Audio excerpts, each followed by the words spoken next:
They have this set up pretty well. If you take a look, you can see people inside. They buy the plywood. They bring it outside. Right here, they have these gates opened up right now. They're allowing traffic to drive in. Drivers stop.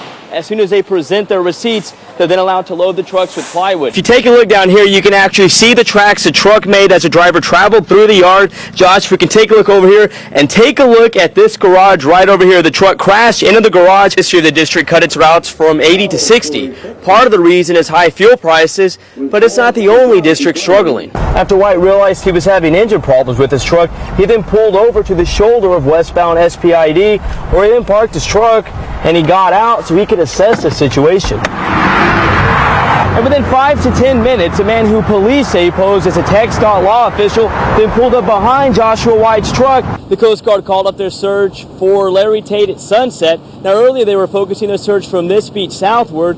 That's where they believe Larry Tate may be drifting. We spoke with his mom and sister earlier and they haven't given up hope. Rescue boats search the water and helicopters scan the shore from above, but still no signs of the missing swimmer. I saw his face and I saw him wave and then I didn't see him anymore. This is a picture of Larry Tate with his sister Kathy. She was with her brother when he disappeared in the surf. I stayed up on the shore for a while until I saw him waving and saw that he was in trouble. And I tried to go out there, but I'm not a good swimmer. All this debris along the beach is floating southward from Galveston Island, and it's making it difficult for rescuers to find the missing swimmer. His girlfriend left this morning to go back to Arkansas, and this is how he clears his mind. He comes to the beach, he walks the beach, he swims, and he didn't want to be by himself. He wanted me to come with him, so I did. Kathy and her mom say Larry has 2 kids and is a great swimmer. Kathy and her mom cling to each other and hope Larry is found alive. I just want to thank everybody. And the couple that helped me out of the water, I want to thank them. They were here with me and stayed with me. She went through my phone book on my phone and called everybody, so I got people here really quick. That's it. I just want him found. Back out here live, the Coast Guard searched a 21 square mile area today. They tell us Larry wasn't wearing a life vest when he was last seen, and they say the longer he's out in the water, the less his chance of survival. Hurricane Ike's high tides left parts of North Beach underwater. It's a lot of water. In some places, police weren't allowing people to drive on the flooded roads. In others, people used kayaks to get around. We were able to paddle from the north end of the beach all the way down where normally there's on the sidewalk actually. The high water may have been tricky to walk through, but didn't stop the U.S. Post Office from checking the mail. This says we'll be picked up Saturday by 1 o'clock, so we have to come pick up the mail. So that's why we're out here. Rain or shine or Ike? Rain or shine or hurricane. While some people unboarded their businesses, others were busy trying to dry out.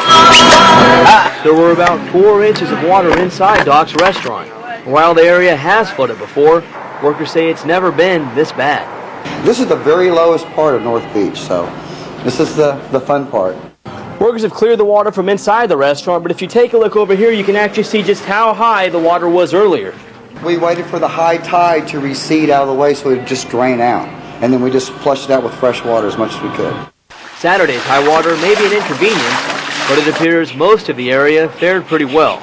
Well, Bianca, part of it's seasonal. This is the time of year coyotes run out of food and search for it in town. But also the other part of the story is increased development on Mustang Island. The construction of new neighborhoods and homes like the 2-story house I'm standing in could be driving coyotes out of their native habitat and into town searching for food. This photo shows a pack of coyotes on one of Mustang Island's sand dunes.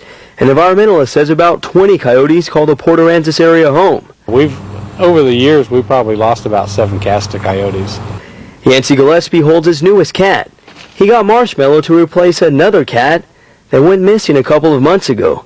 He believes hungry coyotes killed his last cat. When we called the cats, to come in, only the one came in, and he was like really terrified. About a year ago, Gillespie tells us his wife heard a loud scream. She ran out onto the porch, and that's when she was cornered by 2 coyotes. I think if it had been some child or something like that instead of a grown-up, that they might even attack. We got several traps out. We do keep an eye out for them. Alan Fletcher works for the Port Aransas Animal Control and says it's not uncommon for pets to go missing, even in town. Gillespie brings his cats in at night And as for his wife and her close encounter, She looks outside before she opens the door. if you take your pets out for a walk at night, you're urged to carry pepper spray and also have a stick or some kind of club just to protect yourself and your pet from some hungry coyotes. If you do spot a coyote in your neighborhood, you're urged to call the Port Aransas Police. Now that number is area code 361-749-6241. Live in Port Aransas, Thomas Pylan. Back to you in the studio. This is 6 News at 10. We have a developing story out of Cal Allen where dive teams spent much of the day searching the Nueces River. During the search, officers found 2 cars that were stuck in the Nueces River and even stumbled upon a stolen vehicle. Around 12 o'clock today, police responded to a call that a car was stuck in the river. Upon discovering a silver Mercedes and a Toyota Celica, police also found another car that was stolen. Well, there's zero visibility underwater. It's only about 15 to 20 feet of water. Expect delays and detours if you plan on traveling to the city's south side tonight. This evening, crews closed all SPID main lanes between Castores and South Staples. The closure will last until 6 tomorrow morning. All traffic is detoured to the frontage roads. Well, it appears there's a gas war of sorts going on in Portland. We're hearing several stations are selling unleaded gas for $2.09 a gallon. Our pump busters found unleaded selling for as low as $2.09 a gallon at the Murphy USA in Portland again today. That's near the intersection of Highway 181 and Buddy Gannon Drive. Well, Corpus Christi police are looking for a man who pulled a gun out on his girlfriend last night. Around 9 o'clock last night, police responded to the USA Food Mart on Tiger Lane in Castores for what started out as a bad breakup. Now, according to police, during an argument between the boyfriend and girlfriend, the boyfriend exited the vehicle and started screaming while holding a large caliber pistol. Former Secretary of State Colin Powell says he's voting for Barack Obama. The retired 4-star general and registered Republican endorsed Obama this morning on NBC's Meet the Press. Powell also expressed doubts about John McCain and his running mate Sarah Palin. Brian Moore has a story from Washington. And for that reason, I'll be voting for Senator Barack Obama. Former Secretary of State Colin Powell delivered a glowing and timely endorsement for Barack Obama. We have a developing story out of California where a man hired to register Republican voters has been arrested and charged with voter fraud. The state Republican Party hired Mark Jacoby to sign up Republicans in the Golden State, but he's accused of lying about his own eligibility to vote. Well, tomorrow kicks off the first day of early voting for Texans, and election authorities are preparing for a massive turnout. From Houston all the way to Lubbock, authorities have added polling stations, hauled in extra equipment, and added more workers. Again, early voting starts Monday morning. Tomorrow, voters in Corpus Christi can cast their ballots at Texas A&M, Corpus Christi, on the KRISTV.com for a complete list of all those times and different locations where you can cast your ballot early. We have continuing coverage of a 6-year-old boy who was kidnapped at gunpoint from his family's home in Las Vegas. The boy was found safe and sound last night, but authorities say the child may have been kidnapped as part of a drug trafficking tussle. Anita Roman has more. To this entire city, actually this entire country. I mean, it's been everywhere. Robert Puffenberger couldn't hold back the tears, and he couldn't stop smiling. Cole's home. Cole's back. It's been 4 long days for Robert Puffenberger and so many people connected to this investigation. Well, one local organization is saying no to violence. Today marked the 11th annual YWCA Week Without Violence.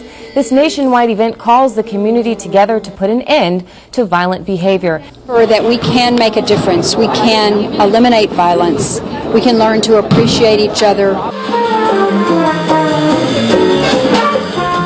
And the 48th annual Texas Jazz Festival winded down today. The 3-day musical event was held at Heritage Park.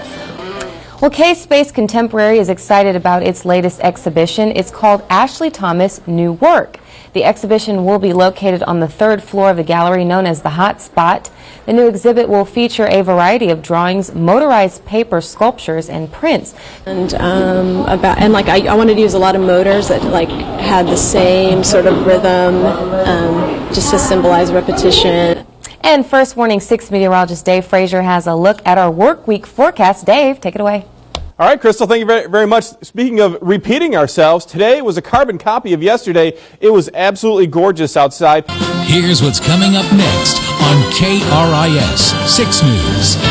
Police find 11 bodies in a northern Iraqi town. 8 of them were unearthed from a mass grave. And we're getting a closer look at the damage pirates left behind after they hijacked a ship. We'll have those stories next.